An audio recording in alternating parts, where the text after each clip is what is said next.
क्योंकि हम साउथ से हैं तो वहाँ हिंदी नहीं चलती थी। और यहाँ जब मैं यूपी आया था तो हर चीज़ यहाँ हिंदी में चलती थी। मैं रहने वाला हूँ आंध्र प्रदेश तिरुपति से। और यूपी आना मेरा सबसे बड़ा चैलेंज था। पेरेंट्स चाहते हैं हम अपना बच्चे आईएएस बने, आईपीएस बने, बट मेरा दिमाग में कभी ऐसा एग्जैक्ट थॉट नहीं था। एक्चुअली यूपीएससी लिखने के लिए जो मेरा डिसीजन था वो खुद ही मेरा लाइफ में टर्निंग पॉइंट था। यूपी का हिंदी ज़्यादा शुद्ध रहती है, और जितना शुद्ध रहती है मेरा बैचमेट्स कभी कभी इतना हंसते थे, हम डिस्ट्रिक्ट को डिस्ट्रिक्ट नहीं कहते हैं बल्कि जनपद कहते हैं। तो जनपद और थाना को पुलिस स्टेशन कभी नहीं कहते, थाना कहते हैं।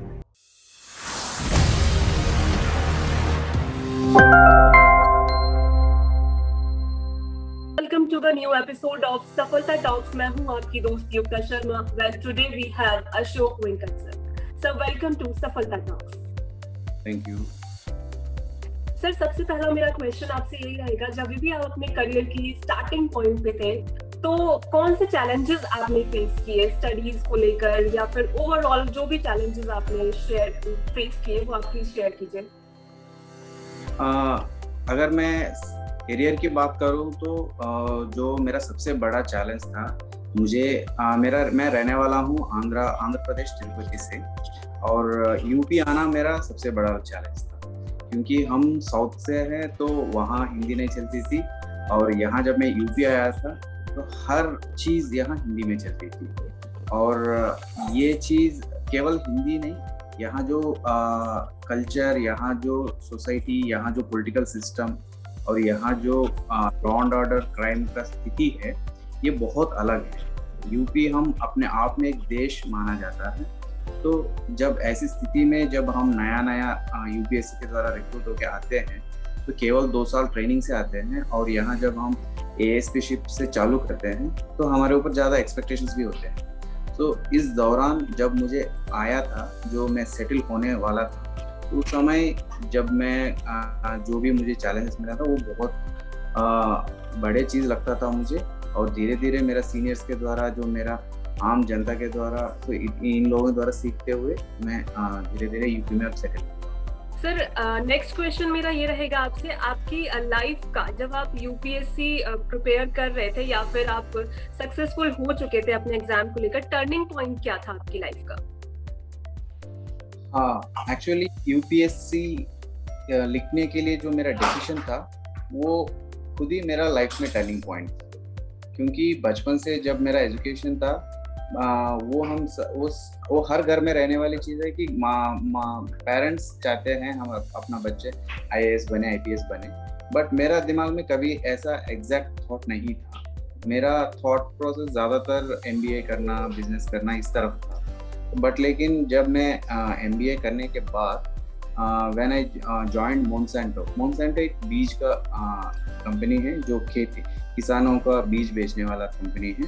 जब उसमें काम किया था, मुझे 2 साल गाँव में घूमने के लिए अवसर मिला था, स्पेशली आंध्रा तेलंगाना एरियाज में। तो जब मैं वहाँ घूम रहा था तो उस समय मुझे समझ आया कि हम जब यूपीएससी लिख के सिविल सर्विसेज में जब आएंगे, वहाँ ज़्यादा पब्लिक को सर्विस करने का मौका मिलेगा। सर, जब आप शुरू में यहाँ आए होंगे तो आपको लैंग्वेज बैरियर बहुत ज्यादा लगता होगा, बिकॉज आप साउथ से हैं तो आपको वहीं के लैंग्वेज ज्यादा प्रेफर करते होंगे। तो बोलने में किस तरीके से आपको कितना टाइम लगा, ये सारी चीजें हिंदी बोलने में आपको मेनली टाइम लगा होगा? हाँ, एक्चुअली थोड़ा सा 2-3 महीना समय लगा मुझे, क्योंकि ऑलरेडी जब हम एकेडमी ज्वाइन करते हैं, अपार्ट फ्रॉम इंग्लिश, बाकी बच्चे ज़्यादातर, हमारा बैचमेट्स ज़्यादातर हिंदी बात करते हैं। तो धीरे धीरे हम एकेडमी ही थोड़ा सीखना शुरू कर दिया है। और जब आया है यूपी, और यहाँ हर लेटर हिंदी में रहती है। जो हम कागज देखते हैं, जो लिखा पढ़ी करते हैं, जो बात करते हैं, हर चीज़ हिंदी में होती है। तो ये काम करते करते हम सीख लिए हैं। बट शुरुआत 3 महीना, स्पेशली जो जेंडर को लेके, जो हिंदी में बोलने वाले थी, था, की, का, तो इसमें बहुत मुश्किल आती थी। तो लोग हंसते भी थे बट सिखाते भी थे। तो ऐसे लोगों से बात करते करते हम सीख लिए हैं। बट लेकिन मैं ये भी देखा हूँ जो बाकी स्टेट्स में जो हिंदी चलता है, अपना यूपी का हिंदी चलता है, यूपी का हिंदी ज़्यादा शुद्ध रहती है। और जितना शुद्ध रहती है, हम मेरा बैचमेट्स कभी कभी इतना हंसते थे, हम डिस्ट्रिक्ट को डिस्ट्रिक्ट नहीं कहते हैं बल्कि जनपद कहते हैं। तो जनपद और थाना को पुलिस स्टेशन कभी नहीं कहते, थाना कहते हैं। तो इतना प्योरिटी चलती थी और हम भी सीख लिए और अब ज़्यादातर उसी लैंग्वेज में बोलते हैं और लोग भी अच्छे से समझ लेते हैं। सर ऐसा कोई इंसिडेंट जब आप हिंदी सीख रहे थे, मतलब सीखना मतलब आप उस ड्यूरेशन में थे, तो कोई ऐसा फनी मोमेंट आपके साथ हुआ हो, आपको कुछ बोलने में मिस्टेक हुआ हो या समझने में कुछ दिक्कत हुई हो? मेरा मीडिया ब्रीफिंग्स होते हैं, जो अभी हम जब भी कुछ क्राइम होती है, जब भी कुछ गुड वर्क हो जाती है, जो मीडिया ब्रीफिंग्स होती हैं, तो लगभग मेरा सारे मीडिया ब्रीफिंग्स एक जो अपना प्रेस वाले आते हैं, तो उन लोगों के लिए एक बड़ी वो होती है चर्चा, मतलब पॉइंट ऑफ डिस्कशन होती है और खूब हंसी मजाक होती थी कि मैं कैसे बोलूँगा, आज कैसे बोलूँगा। और इस तरह से अभी रिसेंटली जो मैं आगरा में हूँ इस समय, एसपी ईस्ट आगरा हूँ, तो जो इस समय जो रिसेंटली भी कुछ ऐसे ही इंसिडेंट हुआ है जहाँ मैं कुछ और जेंडर को बोलना चाह रहा था और वो कुछ और जेंडर पे जा रही थी।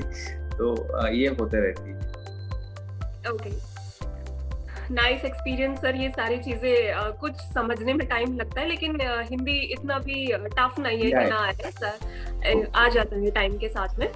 सर आपके इंट्रो में मैंने मीडियोक्रिटी एक वर्ड पढ़ा था, तो उसको लेकर आपका क्या व्यूज है, क्या कहना है, क्या आप बदलाव लाना चाहते हैं उस चीज को लेकर? मैं एक बार मेरा बेसिक ब्रीफ दे देता हूँ, इंट्रोडक्शन, सो दैट मैं क्या कहना चाह रहा था वो मैं समझा। मैं रहने वाला हूँ तिरुपति, आंध्र प्रदेश का हूँ और मेरा स्कूल बेसिक एलिमेंट्री स्कूल से लेकर ग्रेजुएशन तक तिरुपति में ही हुआ। So I am a basically science student, biology student, और बाद में मैं बीएससी ग्रेजुएशन एग्रीकल्चर में किया हूँ। सो एग्रीकल्चर करने के बाद तुरंत I went for MBA international business, symbiosis international institute of international Pune में। तो वहाँ 2 साल एमबीए के बाद कैंपस प्लेसमेंट्स के थ्रू मोनसैंटो एक कंपनी था, उसमें जॉब लिया हूँ। 2 साल काम करने के बाद यूपीएससी लिखकर सेकंड अटेम्प्ट में I clear the exam and मुझे यूपी कैडर मिला IPS. So after that training लेकर मैं यूपी आया हूँ। सो यूपी आने के बाद भी I was under training in Noida, जो गौतम बुद्ध नगर था, और ज्वाइनिंग फर्स्ट पोस्टिंग था झांसी, वहाँ कुछ 6 महीना रहा था। इसके बाद एएसपी में ही बीच में इलाहाबाद ट्रांसफर हुआ है, प्रयागराज, वहाँ 1 साल रहा था और वहाँ खत्म होने के बाद प्रमोशन पे एसपी ईस्ट बनकर आगरा आया हूँ पिछले दिसंबर 2020। सो ये मेरा करियर रहा।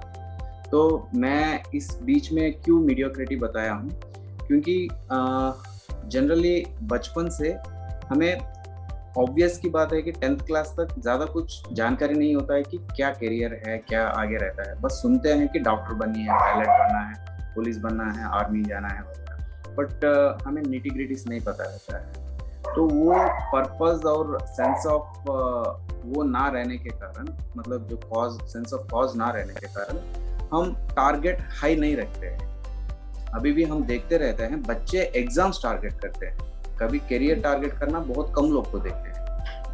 बच्चे बोलेंगे कि मुझे आईआईटी एग्जाम क्लियर करना है या तो कैट एग्जाम क्लियर करना है, यूपीएससी क्लियर करना है, बट ये बहुत कम लोग बोलते हैं कि मुझे एरोनॉटिकल इंजीनियर बन के फला जगह काम करना है, या मुझे आर्मी में जाकर मुझे फला रैंक पे पहुंचना है, मुझे फला काम करनी है, या तो पुलिस बनकर मुझे ये काम करना है। ये बहुत कम लोग।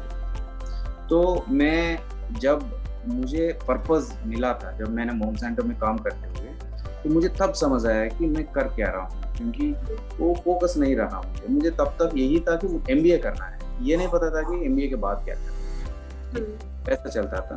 तो इसलिए मैं सोच रहा था कि जो अपना पर्पस जिंदगी में क्या करना है, जो सेंस ऑफ पर्पस अगर एक बार पता चलेगी, तब वो मीडियोक्रिटी अपने आप खत्म हो जाएगी। मीडियोक्रिटी का कारण भी यही है कि टारगेट ऊंचा नहीं रहती।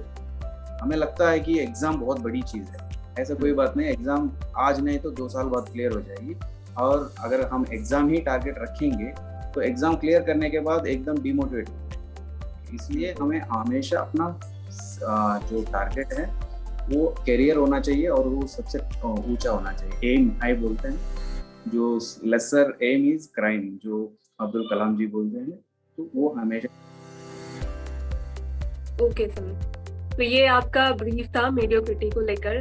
सर आपने सिम्बायोसिस पुणे से एमबीए किया और वो बहुत ही नामी कॉलेज भी है, और उसके बाद आपका प्लेसमेंट भी किसी प्राइवेट कंपनी में अच्छे से हो जाता, काफी अच्छा पैकेज भी होता, लेकिन वो आपकी चॉइस नहीं थी, या आपको बाद में ऐसा लगा कि एमबीए से बहुत कुछ अच्छा मैं और कर सकता हूँ, या यूपीएससी के लिए आपको किसी का मोटिवेशन मिला, आप तब इस लाइन में आए? मैं वो पॉइंट बताता हूँ जहाँ मुझे एग्जैक्टली लगा कि मैं ये छोड़कर सिविल सर्विसेज में आना है करके।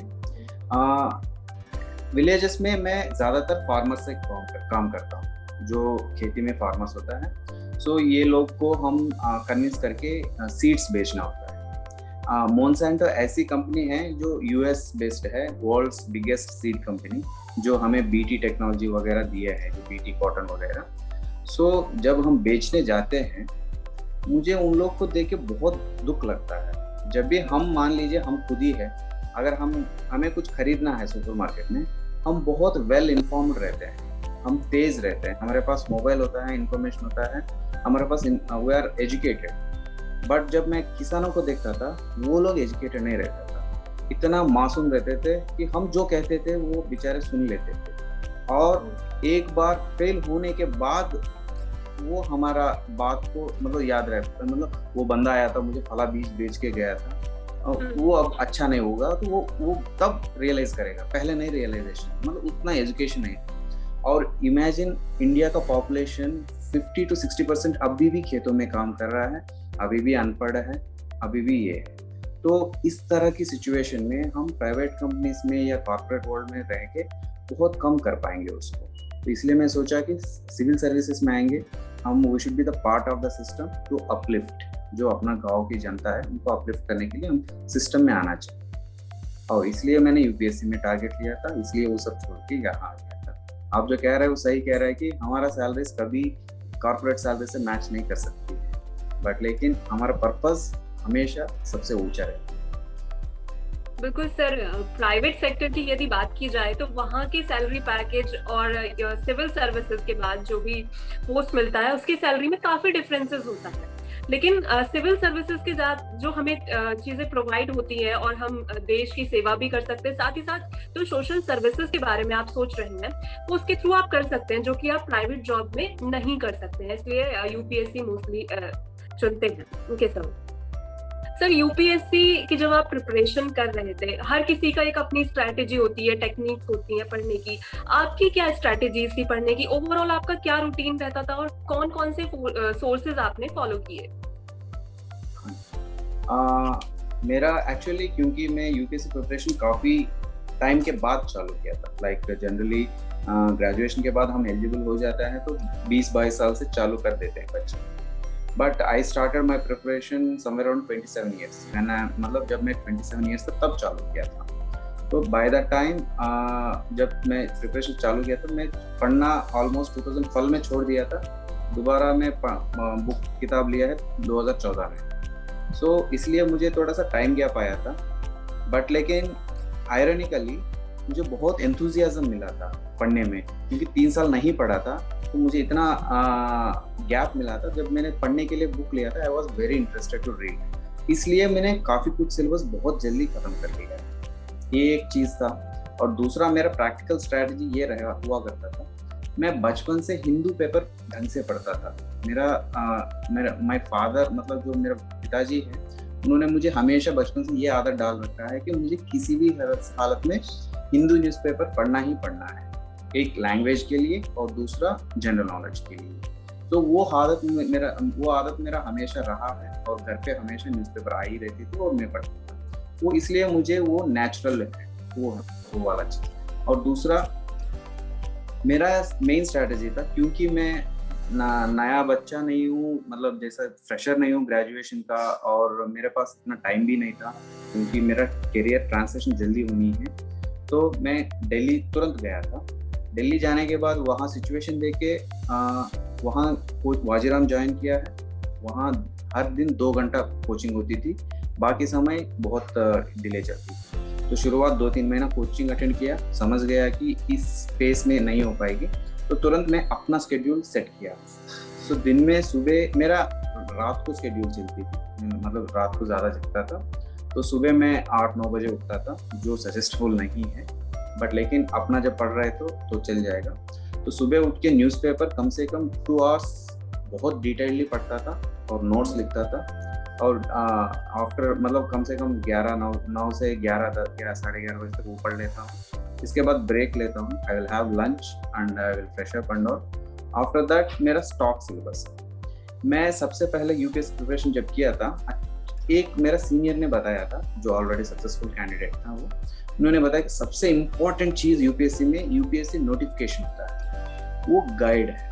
वो एक तरह से गवर्नमेंट हमें बताती है कि हम किस तरह की कैंडिडेट चाहिए। उसमें एक लाइन भी लिखा रहता है कि we want a well educated person who have a reasonably good knowledge.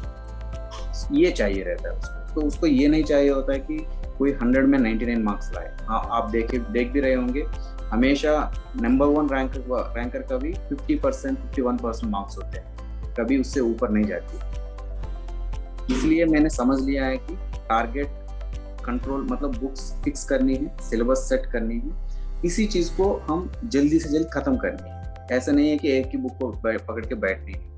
तो सारे 4 पेपर्स को सिलेबस पढ़ लिया हूँ, उसको सब डिवाइड किया हूँ मेरा समझ के हिसाब से, और उसके लिए बुक्स तय किया हूँ, और वो बुक्स को सारे बुक्स को खरीद रखा हूँ। और कई इंस्टीट्यूट्स हमें सजेस्ट करती है कि किस ऑर्डर में पढ़नी है। मैं इनसाइट्स ऑन इंडिया करके एक वेबसाइट हुआ करती थी, अब शायद वो इंस्टीट्यूट भी खोल दिया है। तो उन लोगों का कुछ फॉर्मेट हुआ करता था कि ये पढ़ना, इस महीने में ये पढ़ना, इस महीने में ये पढ़ना है करके। तो वो रख लिया हूँ सामने, उसके हिसाब से बुक्स अरेंज करके फर्स्ट 2 लेवल्स पे प्रिपरेशन। फर्स्ट स्टॉक सिलेबस पढ़ता था, जो एनसीईआरटी टेक्स्ट बुक्स होती थी, और इसके बाद नेक्स्ट लेवल पे अगर कोई एक कुछ सब्जेक्ट्स के लिए वही पर्याप्त था, अगर वो नहीं है, अगर कुछ सब्जेक्ट्स मान लीजिए इकोनॉमिक्स है तो उसके लिए अलग है, पॉलिटी बुक है उसके लिए अलग है, उसका नेक्स्ट एडवांस लेवल बुक्स वो पढ़ता था। इस लेवल से 2 लेवल्स पे बेसिक सिलेबस पढ़ लिया हूँ, और इसके बाद general continuous Hindu newspaper side से साइड लाइन में चल रही थी। और इस तरह से मेरा जनरल स्टडी सिलेबस कम से कम 6 से 7 महीने में मैंने पूरी कर लिया। और साथ ही साथ ऑप्शनल कोचिंग लिया था वाजीराम में, वो सर का नोट्स भी फॉलो, महापात्रा सर थे जो डीयू यूनिवर्सिटी प्रोफेसर था, तो सर का ही नोट्स पढ़ लिया हूँ, और सर का जो गाइड किया था टेक्स्ट बुक्स वो पढ़ के हम वो कंप्लीट किया। ये मेरा रूटीन रहता था। और शाम को करीब 2 से 4 तक 5 बजे तक एक सेक्शन में चलती थी, और 5 से 6 साढ़े 6 बजे तक कुछ फिजिकल एक्सरसाइज रखता था, या तो बैडमिंटन खेलता था या तो योगा करता था। और बाद में आफ्टर दैट डिनर वगैरह करके दोबारा रात को 9 बजे ऐसा बैठ के देर रात तक 1-2-3 बजे तक पढ़ता था। ये मेरा day to day routine schedule होगा। ओके सर, ये ओवरऑल आपका रूटीन था। आपने कौन कौन से सब्जेक्ट्स ज्यादा प्रेफर किए, कहाँ कहाँ से सोर्सेज लिए आपने, ये ओवरऑल आपने शेयर किया है। तो सर आपका ये फर्स्ट अटेम्प्ट में ही क्लियर हो गया था या सेकंड थर्ड कोई अटेम्प्ट लगे थे आपको? मेरा सेकंड अटेम्प्ट में क्लियर हुआ है। फर्स्ट अटेम्प्ट में इंटरव्यू तक गया था। ओवरऑल मेंस में भी थोड़ा कम मार्क्स था और इंटरव्यू में भी थोड़ा कम मार्क्स था, इसलिए फर्स्ट अटेम्प्ट में नहीं हो पाई थी। तो सेकंड अटेम्प्ट में जो कमियां था वो पूरी करते हुए सेकंड अटेम्प्ट निकला, मतलब I cleared with 625 rank and I got IPS UP cadre. Sir आपका ये सेकंड अटेम्प्ट में क्लियर हुआ। सर बहुत सारे यूपीएससी एस्पिरेंट्स ऐसे हैं जिनका सेकंड अटेम्प्ट में नहीं, थर्ड अटेम्प्ट में नहीं, कई सारे मतलब अटेम्प्ट्स उनको लग जाते हैं क्लियर करने के लिए। कभी प्री क्लियर हो गया तो मेंस क्लियर नहीं हुआ, मेंस क्लियर हुआ तो इंटरव्यू में रह गए। तो ऐसे टाइम पे बहुत ज्यादा डीमोटिवेशन स्टूडेंट्स के अंदर आ जाता है। जैसे आपका ही अगर एग्जाम्पल लें, वॉइसेस पुणे से आप पास आउट हैं, बहुत सारे स्टूडेंट्स ऐसे होते हैं जो प्राइवेट जॉब छोड़कर उनके मन में फिर आता है कि गवर्नमेंट जॉब के लिए यूपीएससी हमें अपीयर करना चाहिए, बट डीमोटिवेट हो जाते हैं कि अटेम्प्ट्स क्लियर नहीं होते हैं। तो ऐसे टाइम में सर स्टूडेंट्स को क्या करना चाहिए? आपकी तरफ से क्या सलाह रहेगी स्टूडेंट्स के लिए? ये हम दो लेवल पे सोचना पड़ेगा। एक है माइन्यूट लेवल पे अपना काम तरतीब से रखना पड़ेगा। जैसे जब दिमाग में क्या करना है, क्या पढ़ना है, कौन सी बुक पढ़ना है, किसका नोट्स बनानी है, जब ये क्लैरिटी नहीं रहेगी, अपने आप डिमोटिवेशन भी होती है और फेल्यूर भी हो जाती है। तो पहले अपना तरीका एकदम जीरो टॉलरेंस में रखना पड़ेगा, सब बिल्कुल सक्सेसफुल। और नेक्स्ट लेवल पे ओवरऑल मोटिवेशन में पर्पस ठीक रहना चाहिए। हमारा पर्पस, जैसे मैंने पहले से बता रहा हूँ, हम क्या टारगेट करना है वो हमेशा तड़पनी चाहिए उस चीज़ के लिए। तो हम बैक टू बैक उसी चीज़ के लिए सोचते रहना चाहिए, वो नज़र हटना नहीं चाहिए। जैसा हम कई हमारा साथियों को देखते हैं जो दिल्ली में पढ़ाई करते हैं, घर से आते हैं पढ़ने के लिए, और बट लेकिन इन लोगों को पढ़ाई पे मन नहीं लगता है। कभी इधर घूम लिया, कभी उधर घूम लिया, कभी कहीं घूमने चले गए। तो ये सब नहीं चलेगा। यूपीएससी ऐसी चीज़ है कि उसको लंबा फोकस जरूरी है, और उसके लिए सेंस ऑफ पर्पस और साथ ही डिटेल्ड प्लान जरूरी है। तो डिटेल स्टडी तो बहुत ज्यादा जरूरी है, कंसिस्टेंसी भी बहुत ज्यादा जरूरी है, और दूसरा पेशेंस ओवरऑल बहुत ज्यादा जरूरी है। यूपीएससी पेशेंस मांगता है बहुत ज्यादा। सर बेसिकली किसी भी चीज को जब हम फॉलो करते हैं तो हमें मोटिवेशन की जरूरत होती है, और उसमें फैमिली सपोर्ट जो होता है वो एक मेजर रोल प्ले करता है। तो आपका फैमिली सपोर्ट कैसा रहा? फैमिली से आपको कितना सपोर्ट मिला जब आप यूपीएससी अपेयर कर रहे थे? किस तरीके की बातें? मेरा बैकबोन है फैमिली, उनके बिना मैं बिल्कुल क्लियर नहीं कर सकता। जब मैंने बताया कि मैंने जॉब छोड़कर यूपीएससी के लिए दिल्ली जाऊंगा, इसका मतलब है कि एक तरह से मेरा इनकम सोर्स खत्म हो गया है और उल्टा खर्चा भी आया है दिल्ली। जब इस सिचुएशन में मुझे इस तरह के डिसीजन तब भी ले पाया है जब मेरे मम्मी पापा से सपोर्ट मिला है। और वैसे भी मुझे यूपीएससी में आने से पहले भी पापा का और मम्मी का ये इच्छा था कि मुझे सिविल सर्विसेज में आए और आईएएस या आईपीएस बने। तो और प्रैक्टिकली भी वो लोग मुझे इतना डिटेल्ड सपोर्ट करते थे कि पापा हमेशा डिस्कस करता था कि मैं क्या पढ़ रहा हूँ, क्या नहीं पढ़ रहा हूँ, क्या पढ़ूँ, क्या नहीं पढ़ूँ। और मम्मी कहती थी कि तुम क्यों ये लिखना है, क्या करना है। जो मम्मी का जो मोटिवेशन रहती, जो सेंस ऑफ पर्पस देती, और पापा जितना डिटेलली डिस्कस करता था, जिससे मेरा प्लानिंग सुधर जाती। सर ये आपका फैमिली सपोर्ट रहा है। ओवरऑल फैमिली सपोर्ट जो है वो बहुत जरूरी होता है, क्योंकि एक मोटिवेशन जो होता है आपकी फैमिली से ही सबसे पहले आता है, चाहे उसमें आपकी फैमिली हो, फ्रेंड्स हो। तो ये लोग मोटिवेट करते हैं तो हम खुद भी काफी मोटिवेट होते हैं, और घर का ही माहौल अगर नेगेटिव होता है तो हम कहीं ना कहीं डिस्ट्रैक्ट हो जाते हैं उन चीजों में। आपके फादर ने कुछ ऐसा बोला था, अगर यूपीएससी क्लियर नहीं हुआ, अपनी सिम्बोसिस पुणे की भी जॉब छोड़ चुके हो, तो ऐसा कुछ स्ट्रीट इंसिडेंट आपके साथ हुआ होगा? एक्चुअली उल्टा था। वो हमेशा ये कहता था कि आप अपना काम कर ले, मतलब ये इतना फ्रीडम दे दिया कि ऑलरेडी मेरा करियर में खुद चालू कर दिया हूँ। अब मैं हमारा करियर में कोई ये नहीं करूँगा, ऑब्स्ट्रक्ट नहीं करूँगा या कुछ बोलूँगा। सो पहले से ही वो सपोर्ट रहा है। और पापा ये बहुत अच्छे से जानता है कि यूपीएससी किस तरह की एग्जाम है और किस तरह की मोटिवेशन जरूरत है। यूपीएससी कभी इस तरह के रेस्ट्रिक्शंस लगाने से नहीं आती है, बल्कि फ्री खुला छोड़ने से और ज्यादा रिजल्ट बेहतर आए। बिल्कुल सर, काफी अच्छा एक्सपीरियंस रहा है सर। फैमिली सपोर्ट तो आपके साथ रहा ही, वरना मोस्टली ऐसा होता है पेरेंट्स इस तरीके की बातें बोल भी देते हैं, सपोर्ट भी रहता है, लेकिन स्टिल एक प्रेशर बनाने के लिए ये पेरेंट्स का रहता है कि ऑलरेडी इतनी अच्छी जॉब छोड़ चुके हैं और साथ में अभी यूपीएससी क्लियर भी नहीं हुआ, तो what is your B option? Sir अगर आपके साथ भी ये होता कि यूपीएससी भी अगर मान लीजिए नहीं होता, तो आपके पास नेक्स्ट बी ऑप्शन आपने कुछ सोचा था? बिल्कुल सोचा थी। ऑलरेडी मैं स्किल्ड हूँ, एमबीए कर रखा था, ऑलरेडी एक जगह काम कर रखा था। अगर मैं चाहता था तुरंत मैं अप्लाई करके दोबारा इसी तरह से नौकरी कर सकता था जो मैं छोड़ रखा था, या मैं अब्रॉड जा सकता था, यूएस जा सकता था। और मेरा प्लान भी था कि हमेशा अगर ये नहीं है तो मेरा नेक्स्ट प्लान क्या होगा, कि मेरा हायर एजुकेशन जाने का प्लान था। बट लेकिन हायर एजुकेशन भी मेरा फोकस यही था कि मैं रूरल इंडिया के लिए क्या करूँ, तो उसी डायरेक्शन में मेरा प्लान था। रूरल इंडिया के लिए आपका प्लान था। सर अभी आप जब यूपीएससी सिविल सर्विसेज में है तो अभी आपका कुछ ऐसा प्लान है रूरल सर्विसेज के लिए, आप कुछ सोचते हैं या कुछ डेवलपमेंट के लिए या फिर कुछ और ऐसी चीजें जो आपको लगता है कि हमारे इंडिया में अभी बिल्कुल है ही नहीं वो चीजें जो कि डेवलप होनी चाहिए धीरे धीरे?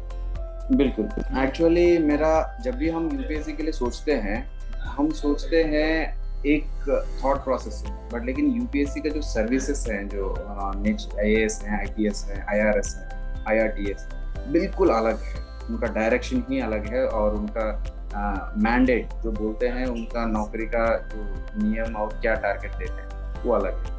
मान लीजिए हम सोचे हैं कि हमें रूरल इंडिया में डेवलप करो, जैसे मान लीजिए पंचायत राज में कुछ करो या फार्मर्स के लिए कुछ करो, तो अभी पुलिस में जब आया हूँ मैं क्या करूँ। एक्चुअली मेरा इंटरव्यू में भी यही क्वेश्चन था, जब उन लोगों ने पूछा कि तुम यूपीएससी में क्यों आना, आईएएस मतलब सिविल सर्विस में क्यों आना चाह रहे हो, तो मैंने बताया कि सर मैंने नौकरी करते हुए किसानों को देखा था तो मुझे लगा उनके लिए कुछ करना चाहिए तो इसलिए आया हूँ। तो वो लोग कह रहे थे कि अगर मान लीजिए तुम किसी और सर्विस में जाओ तो कैसे करोगे। तब जो मैं कहा था वो सच भी निकला है। अभी भी जब हम पुलिस में जब मैं आया हूँ, मेरा सबसे ज्यादा फोकस होती है गांव वालों के ऊपर। जब भी वो कोई किसी प्रॉब्लम से मेरे पास आता है, मेरा प्राइम फोकस होता है उनका समस्या जल्दी से जल्दी निकले। क्योंकि जिस तरह से मैं ये नहीं कहूँगा कि शहर वाले अच्छा है नहीं रिच है करके, बट लेकिन जो अर्बन पॉपुलेशन होता है या तो रिच पॉपुलेशन होता है, उनके लिए लीगल सपोर्ट होती है या उनको एजुकेशन और नॉलेज होती है क्या करना है। But rural people they are very मतलब उनको इतना सपोर्ट नहीं होता है, इतना ज्ञान भी मतलब नॉलेज भी कम रहता है क्या करना है, उनको गाइड करना होता है। और जब वो उस मामले में उलझा रहता है तो वो अपना खेती बाड़ी कर नहीं पाएगा और उनका घर नहीं चला पाएगा, फैमिली कोलैप्स हो जाता है। हमारे लिए एक ही मुकदमा हो सकता है, बट लेकिन उनके लिए वो जिंदगी भर का टर्निंग पॉइंट हो सकता है। तो मैं हर एक मुकदमा जहाँ जहाँ गाँव वाले मतलब जहाँ जहाँ किसान और खेत जो फार्मर्स रहते हैं उनके लिए मेरा प्राइमरी फोकस रहता है जल्दी से जल्दी निस्तारण करके उसको 100% जस्टिफिकेशन हो और उसका न्याय मिले, तो इससे उनका फैमिली सुधर जाती है। और जब भी सिविल मैटर्स होते हैं, जब किसान खेती का मामला होता है, तो वहाँ मैं प्रोएक्टिवली रेवेन्यू डिपार्टमेंट से बात करके या एग्रीकल्चर डिपार्टमेंट से बात करके उसके लिए जो होनी है वो मैं करता हूँ ताकि उनका फैमिली और गाँव सुधरे। और ये मैं ऑर्गेनाइजर तरीके में भी, हमारा डिपार्टमेंट में भी है ये, और मैं पर्सनल लेवल पे भी करता हूँ ये। हम ऑर्गेनाइजर लेवल पे गांव में किसानों का एक छोटा सा हम ग्रुप बना लेते हैं। हम अलग अलग नाम देते हैं, कई जगह एस्टेन बोलते हैं, कई जगह कुछ और नाम देते हैं, कई जगह छोटा सा क्या सेल्फ हेल्प ग्रुप बोलते हैं अगर महिला हो तो। हम भी ऐसी कुछ कम्युनिटी बनाते हैं। आजकल व्हाट्सएप ग्रुप्स बना लेते हैं, आजकल कुछ ऐप्स निकले हैं जिसमें ये लोग जुड़ा हुआ है। इनके द्वारा इनको पुलिस से नजदीक कर रखकर इनको ये भरोसा दिया जा रहा है कि हम आपके साथ हैं, आप लोग को कोई गुंडागर्दी जबरदस्ती कर नहीं सकते हैं। उन लोगों का लाइफ, जान, माल सब बचा हुआ है और पुलिस उसको प्रोटेक्ट कर रही है। बिल्कुल सर, ये एक बहुत अच्छा इनिशिएटिव है आपकी तरफ से भी, और बिल्कुल रूरल एरियाज में किसानों की बिल्कुल मदद करनी चाहिए, प्रायोरिटी से मदद करनी चाहिए, क्योंकि अर्बन एरियाज में तो इंसान पढ़ा लिखा भी है, दिमाग से भी सब कुछ उनके पास है, लेकिन जो किसान होते हैं तो भोला भी होता है। भारत का किसान जो है भोला भी बहुत है, और 70% आबादी जो है हमारी किसान ही है, और उसके बाद भी अगर उसकी ना सुनी जाए तो ये कहीं ना कहीं गलत है। सर, किसानों की बात हो गई, ओवरऑल हमने आपकी पूरी जर्नी की बात कर ली है कि किस तरीके से आपने कौन से सोर्सेस को फॉलो किया, सारी चीजें की। सर, आप लास्ट क्वेश्चन मेरा ये रहेगा आपसे, यूपीएससी एस्पिरेंट्स के लिए आप 2 सक्सेसफुल मंत्र क्या बताना चाहेंगे कि वो उनको फॉलो करें, मोटिवेट रहें और अपना यूपीएससी क्लियर करें? यूपीएससी एग्जाम को में हर किसी का अपना अपना कैपेसिटी होता है, हर किसी का अपना अपना प्लान होता है। कोई एक चीज फिक्स नहीं है, कोई एक चीज फाइनल नहीं है। इसलिए जो एस्पिरेंट है वो अपना ओरिजिनलिटी रखे, और यूपीएससी एक्सपेक्ट भी यही करती है कि कैंडिडेट का ओरिजिनलिटी रहे और उन्हीं लोग का अप्रिशिएट भी करती है। तो इसलिए मैं सारे जो कैंडिडेट्स जो अपीयर हो रहे हैं यूपीएससी को, उनको यही कहता हूँ, हम एक बार क्लियर करने के बाद, एकेडमीज जाने के बाद जब हम देखते हैं किस तरह के कैंडिडेट्स सेलेक्ट हुआ है, हम शॉक होते हैं जो हम दिल्ली में बैठ के महान लोग कई सालों से पढ़ के बड़े बड़े कॉलेजेस से आए हैं, वो लोग भी रहते हैं, बट लेकिन साथ ही ऐसे भी लोग हैं जो नॉर्मल छोटा सा गांव से नॉर्मल कॉलेज से पढ़ते हुए घर पे ही पढ़ के यूपीएससी क्लियर करके आया हुआ। तो ये हर किसी के लिए है एग्जाम। जरूरी नहीं है कि दिल्ली ही जाए, कोचिंग लिया जाए, या तो ये महंगा ऑनलाइन ये सब्सक्रिप्शंस ले। नोटिफिकेशन सही से पढ़ लो और एग्जाम ओल्ड क्वेश्चन पेपर्स पढ़ लीजिए। समझ लेना चाहिए एग्जाम नेचर ऑफ एग्जाम क्या है, और सिलेबस कंप्लीट करें और सक्सेसफुल कैंडिडेट से बात करें। उन लोगों से एक बार उनसे बात करने से काफ़ी कुछ उनका जो एक्सपीरियंस से जो मिलता है उससे काफ़ी कुछ ये हमें गाइडिंग लाइट है। और पहले से ही बोल रहा हूँ, जैसे मैं बता रहा हूँ, कैरियर इंपॉर्टेंट है, एग्जाम नहीं है। तो यूपीएससी को ऐसा भूत मत बनाइए, या तो उतना बड़ा भगवान मत बनाइए ताकि वो ही अचीव करो तो सब कुछ निकल जाएगा। नहीं, ऐसा नहीं है। वो एक स्टार्टिंग पॉइंट है, और काफ़ी कुछ बच्चे जो यूपीएससी निकालते हैं उनको समझ आती है कि यूपीएससी नहीं है, बाद में जो आती है वो सबसे बड़ा चैलेंज है। यूपीएससी उस जमाने में छोटा चैलेंज लगता था। तो यही कह रहा हूँ। तो आप लाइफ में क्या करना चाह रहा है ये सोचिए, बस एग्जाम क्लियर करने का बात मत सोचिए। एग्जाम केवल स्टार्टिंग पॉइंट है। बिल्कुल सर, आपने ये बात तो सही बोली। यूपीएससी एक एग्जाम है, लेकिन यूपीएससी क्लियर करने के बाद उसके बाद जो रिस्पॉन्सिबिलिटीज आती हैं वो सबसे बड़ी चीज है, और आप उसको कैसे निभाते हो ये भी सबसे बड़ी चीज है। सर एक बिल्कुल लास्ट क्वेश्चन जो कि मेरे मन में अभी आया है, कम्युनिकेशन सर एक बहुत बड़ा पॉइंट है इसमें, क्योंकि आपको हर तरीके के पर्सन से डील करना होता है। जब आप इंटरव्यू से आपका ये सफर शुरू हो जाता है, जब आप इंटरव्यू देने जाते हो, अगर आपका कम्युनिकेशन स्किल बहुत अच्छा है तो कहीं ना कहीं आप क्लियर कर लेते हो। अगर आप फैक्ट्स एंड फिगर्स के साथ आंसर्स बहुत क्लियरली दे रहे हो, और जब आप और जॉब भी आते हो यूपीएससी में, तो आपको हर तरीके के इंसान से मिलना पड़ता है। जैसा कि आपने अभी बताया, किसान भी होते हैं उसमें, सोशल वर्कर भी होते हैं, नेता भी होते हैं, और ऑफिसर्स भी होते हैं। तो कम्युनिकेशन को आप किस तरीके से सर बयां करना चाहेंगे? कम्युनिकेशन स्किल्स बहुत जरूरी है। वो मेक और ब्रेक पॉइंट है, जो मेकिंग और ब्रेकिंग पॉइंट है। अगर किसी का कम्युनिकेशन स्किल्स अच्छा है, he will be the civil servant, और किसी का अच्छा नहीं है, he won't be a good civil servant, as good as that. और वो एग्जाम के लिए भी बहुत इंपॉर्टेंट है, क्योंकि पूरा सिविल सर्विसेज ये है मेंस और इंटरव्यू। प्रीलिम्स एक एंट्री पॉइंट, सिलेक्शन पॉइंट है, एंट्री पॉइंट मेंस है जो 1750 पॉइंट्स तक मार्क्स तक है, और 275 इंटरव्यू। तो इन दोनों को चाहिए है कम्युनिकेशन स्किल्स, और ये आपको सुधरेगा बाय प्रैक्टिस। वो हर किसी को बाय बर्थ नहीं आता है, by practice. So you have to practice properly. और हम जान रहे हैं कि आईक्यू और ईक्यू, आईक्यू मतलब हमारा नॉलेज क्वोशिएंट कितना है, हम कितना जान रहे हैं, और ईक्यू इमोशनल क्वोशिएंट, हम कितना स्ट्रांग है इमोशनली, और कितना हम सामने बंदा को समझ रहा है, वो क्या चाह रहा है। तो ये दोनों ठीक रहने से, सही प्रोपोर्शंस में रहने से कम्युनिकेशन स्किल्स अच्छा रहेगा। और जिनका कम्युनिकेशन स्किल्स अच्छा है वो एग्जाम भी क्लियर करेगा, और he will be a good civil servant also. बिल्कुल सर, बहुत सारे ट्रू फैक्ट्स आपने बताए, बहुत सारी स्ट्रेटेजीज, सोर्सेस, सारी चीजें आपने ओवरऑल इस 40 मिनट्स के सेशन में शेयर करी। आपका सफलता टॉक से जुड़ने के लिए बहुत बहुत धन्यवाद। आपने इतना टाइम दिया, बहुत बहुत धन्यवाद sir. Thank you sir, thank you very much.